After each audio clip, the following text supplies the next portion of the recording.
안녕하세요. 해원 컨설팅 연구소 소장 해원 이충훈입니다. 정법을 기준으로 인문학을 방송하고 있는 해원인데요. 오늘은 계속해서 논어를 현대적으로 풀이해보고 현대적으로 응용해보는 시간. 오늘 내용이 좀 길어서 파워포인트로 해서 말씀을 좀 드리고자 합니다. 오늘은 옹야편인데요. 옹야편 세 번째 문장이 되겠습니다. 통상 옹야편은 14번째 문장까지는 사람에 대해서 평가를 하는데 오늘은 세 분의 인물이 나오네요. 그러면 세 분의 인물에 대해서 공자가 어떻게 생각을 하고 있는지 또 살펴보도록 하겠습니다. 보아하니 먼저 자와 사어제르니 염자 위기모 청속하자 자왈 여지부라. 이 첫 번째 인물이 이 자화네요. 자화는 공자의 제자인데 시켰다. 이 공자가 시켰다는 뜻이네요. 뭐를 시켜보니까 제 나라의 무슨 사신으로 일을 보러 가게 했나 봅니다. 그러자 염자도 이제 공자의 제자인데 아마 뭐 부하 직원 같아요. 뭐 제자들 중에서 뭐 여러 가지 잔심부름을 하는 그런 것 같아요. 그래서 염자가 위기모 청속하자. 이 속이라는 말은 곡식을 의미하거든요. 곡식, 그러니까 기모란 말은 이제 자화가 제나라 가니까 그 엄마를 위하여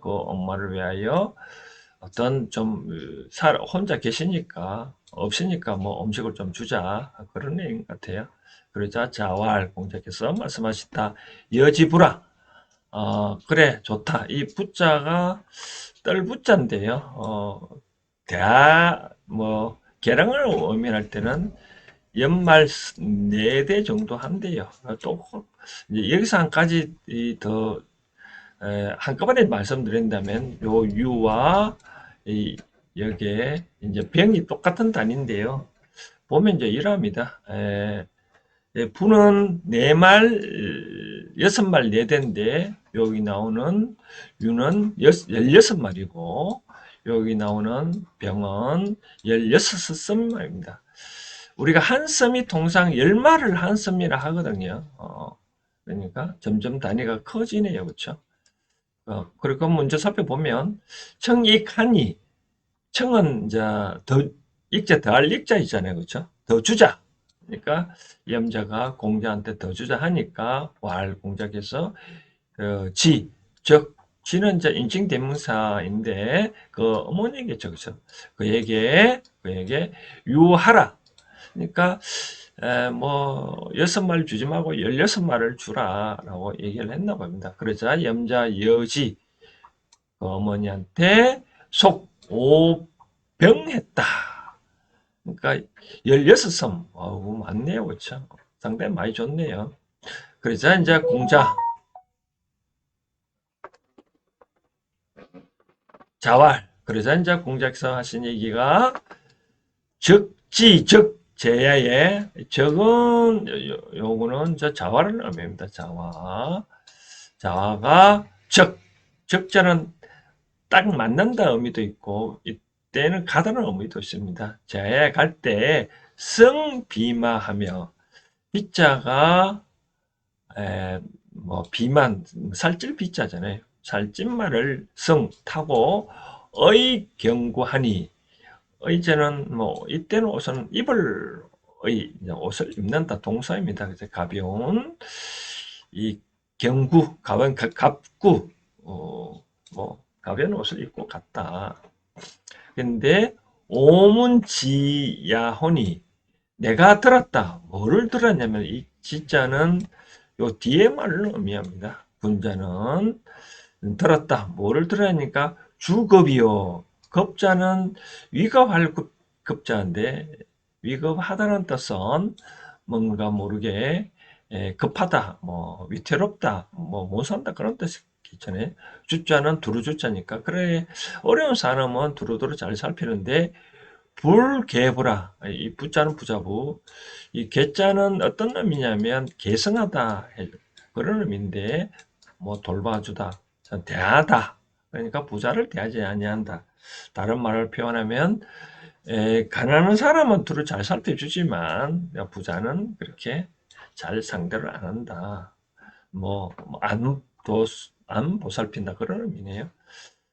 원사 위지재련이, 이제 원사는 사람인데, 원사가, 아까 세 사람이라 했는데, 자화와 염자, 그리고 원사가 나오네요. 원사가 위지재련이, 이 제자는 재상제자인데, 여기는 가신을 의미합니다. 가신. 그러니까 공자의 이 가신으로 있을 때, 의지속 구백하니, 똑같이 속은 아까 여기 나오는 곡식을 의미하니까 그에게 원사에게 900을 주라고 하니 사했다, 거절했다라고 얘기를 하네요. 그때 이제 공자가 무하여, 이 무자는 없을 무자인데 또 말무자도 있습니다. 한자가 재밌는데 원래 이 무자는 여기 보면 어머니 무자하고 비슷하잖아요, 그렇죠? 어머니 무자. 근데 여기 이어지면 하지 마라. 그런 데서 왜 하지 말라니까, 어머니가 좀 야한 얘기를 하자면, 젖을 모유를 먹인다고, 가슴을 드러내면, 이렇게 끊는 거 보니까, 아까움을 내지 마라. 하지 마라. 그런 의미 같아요. 공자께서, 이제 말씀하신 대로, 무하야. 즉, 원사가 거절하니까 거절하지 말고, 리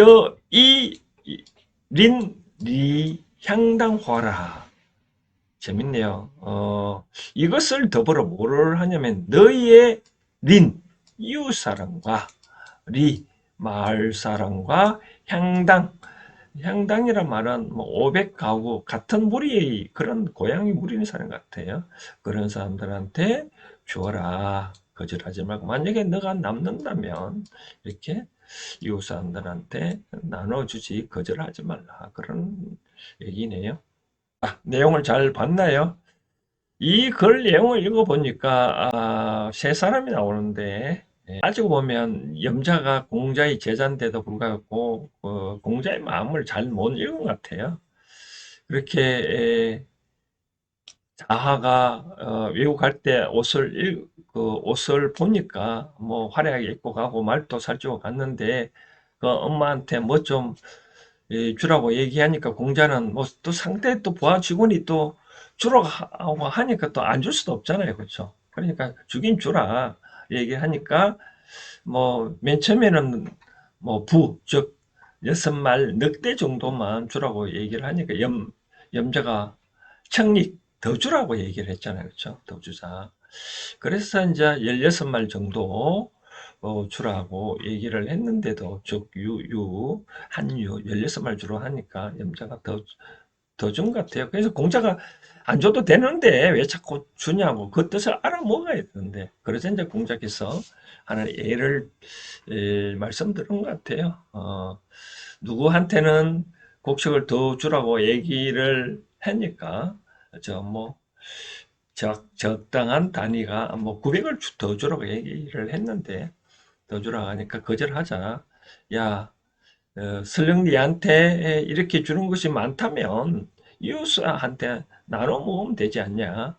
이웃 사람이 다들 좀 어려운 지경이니까 마을 사람과 또 너 이웃과 같은 향당 무리들한테 나눠주라 그런 것 같아요.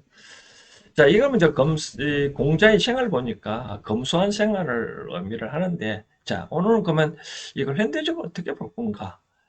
과연 검소한 것이 가장 최선의 길인가는 한 번 정도 살펴봐야 될 것 같아요.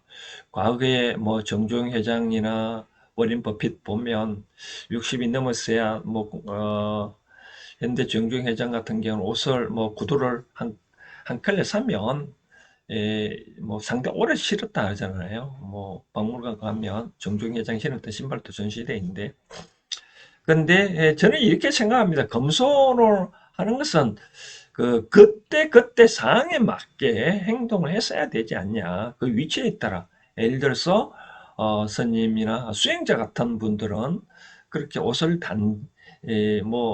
잘 입지는 못하겠죠. 그렇죠? 열심히 일하는 자, 노동자, 열심히 흙을 뭉치는 자의 사람들은 옷을 잘 못 입겠죠. 그렇죠? 그러나 이제, 그 지에 맞는 옷을 입어야 된다.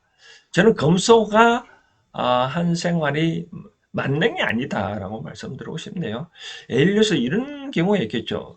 직장에서 어떤 일을 해서 그 직장에서 직원들한테 뭐 급여를 줬다. 그런데 급여 줬는데 어떤 직원은 그 직책에 맞게끔 옷을 잘 입는데 어떤 직원은 만약에 예를 들어서 다 헤어진 낡아진 옷을 입고 왔다 출근했다. 그럼 사장 입장에서는 마음이 좀 아프겠죠. 너는 다 월급 받고 다 어디다 쓰노? 좀 우리 회사의 그 네임밸류도 있는데 그렇게 옷 입고 다니라 말을 할 수도 있겠죠, 그렇죠? 그래서 저는 생각을 말씀드리고 싶습니다. 검소한 생활이 그 위치에 맞지 아니한 검소한 생활은 안 된다. 내가 그 지혜에 맞으면 거기에 맞게끔 행동하면 되는 것이지. 예를 들어서 과거에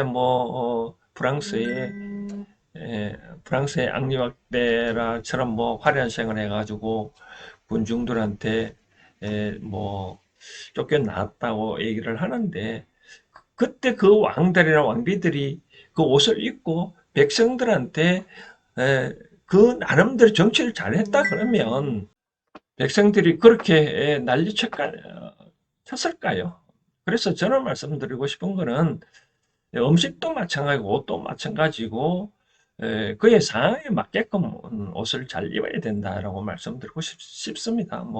상갓집에 가면 또 예를 표해야 되고 결혼식 같은 경우에는 축제 같은 분위기는 옷을 잘 입고 가야 되겠죠. 그렇죠? 똑같은 거라도 우리가 예를 들어서 길가에 미인이 만약에 땅에 넘어졌다. 일반 사람이 넘어졌다. 그 사람은 미인이 더 먼저 구하잖아요. 그렇죠? 그것처럼 사치생활을 기준이 점점 바뀌고 있고 내가 옷을 뭘 입는가에 대해서 신경 쓰는 것보다 내가 그 옷을 입고 무슨 일을 하느냐 그 위치에 맞는 일을 하냐 안 하느냐 그렇게 평가를 해야지. 또 상대도 마찬가지입니다. 상대가 그런 옷을 화려하게 입고 쉽게 말해서 이런 경우 있죠. 연예인이나 모델 일을 하는 사람 화려하게 입잖아요. 그걸 예를 들어서 깨제제한 옷을 입으면 좋을까요? 그렇지 않잖아요. 그렇죠? 그래서 그 옷을 무엇을 입는 걸 탓하기 이전에 과연 그에 맞는 옷을 입었다면 그에 맞는 일을 하냐 안 하냐 그런 차원에서 살펴봐야 되지 않겠나라고 생각되어집니다. 물론 2500년 전에 공자가 제자들한테 훈육을 시킬 때는 그렇게 검소한 생활을 하라고 말씀을 했었겠지만 이제는 진짜 시대가 바뀌었으면 무엇을 입는 것보다는 그에 맞는 행동, 일을 해라 라고 저는 말씀을 드리고 싶습니다. 오늘 옥냐편은 요 정도 하면 여러분들이 이제 충분히 이해를 하실 거라 생각되었습니다. 다음에 이제 옥냐편 네 번째 문장을 또 설명을 해 드리도록 하겠습니다. 오늘은 여기까지 하겠습니다. 감사합니다.